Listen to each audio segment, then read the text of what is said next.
Hey guys! Welcome to Couple. Please like and subscribe if you like this video. In June, Ardern, the world's youngest female leader, will become just the second woman in history to give birth while an elected head of state. She'll become the first elected leader ever to take maternity leave. I don't want to ever give the impression that I'm some kind of Wonder Woman, said Ardern, an unpretentious wunderkind with an ever-ready smile. Or that women should be expected to do everything because I am. I'm not doing everything. She'll have help with childcare from the baby's father, Clark Gayford, her partner of 4 years. Gayford, host of a popular fishing show called Fish of the Day, is planning to be a stay-at-home dad. The couple's unwed status, she said, was not a deliberate decision. New Zealand Prime Minister Jacinda Ardern, seen here at an Auckland festival in March, will be the first elected leader to take maternity leave. Hannah Peters/Getty Images. It sounds terrible, because we're very committed to each other. Marriage is just not something we've really gotten around to. We haven't correctly sequenced, perhaps, she laughed. A girliswat. Ardern describes herself as a nerdy overachiever and absolute girliswat in Kiwi speak from an early age. The daughter of a police officer and a school lunch lady from a farm town on the North Island, she threw herself into left-wing activism, joining the Labour Party at just 17. My whole reason for getting into politics was because I had this strong duty to care for other people, said Ardern. She cast her first vote for Helen Clark, who became the nation's second female prime minister in 1999. In 2008, Ardern became the head of the International Union of Socialist Youth, as well as the youngest member of the New Zealand's parliament. Prime Minister of New Zealand Jacinda Ardern sits with her partner, Clark Gayford.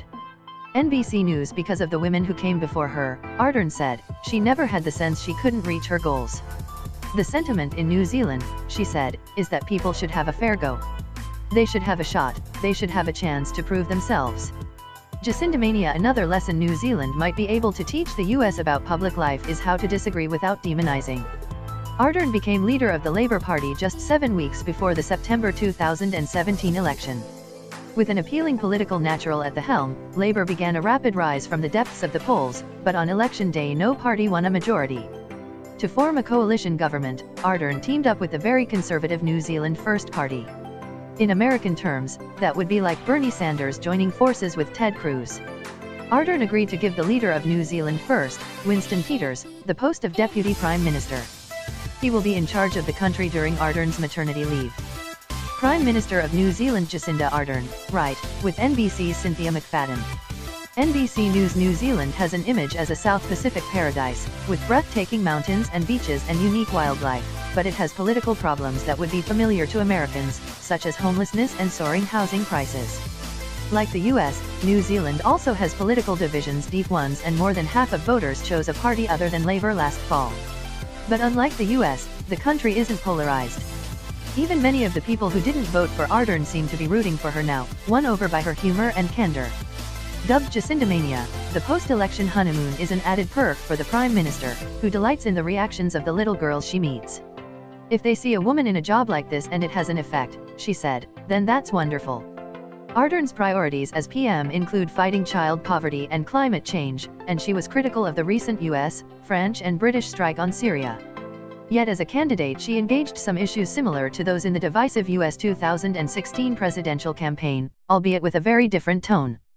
She ran on cutting immigration, and has proposed making it harder for non-resident foreigners to buy local real estate. Foreign investment helped drive average home prices in the country's biggest city, Auckland, up to $1 million NZ, out of reach for many Kiwis. But she said she was infuriated when the Wall Street Journal compared her immigration policies to Donald Trump's in a tweet. She's not building a wall, she said. We're campaigning to double our refugee quota, said Ardern. We are a nation built on immigration. The suggestion that I was leading something that was counter to that value made me extremely angry. On Thursday, the Ardern charm will be on display in London, where, among her other duties, she'll meet Queen Elizabeth at Buckingham Palace. The Queen is officially New Zealand's head of state. Headlines during Ardern's campaign suggested she wanted to ditch the Queen. She has said she believes New Zealand will become a republic during her lifetime, meaning the tie to the crown would be severed. Asked how that might go over at the palace, Ardern laughed. The Queen's response has always been these are matters for New Zealand, she said. She said she won't push the issue, at least not now. Leading the country, having a baby and taking on the Queen might be too much even for her.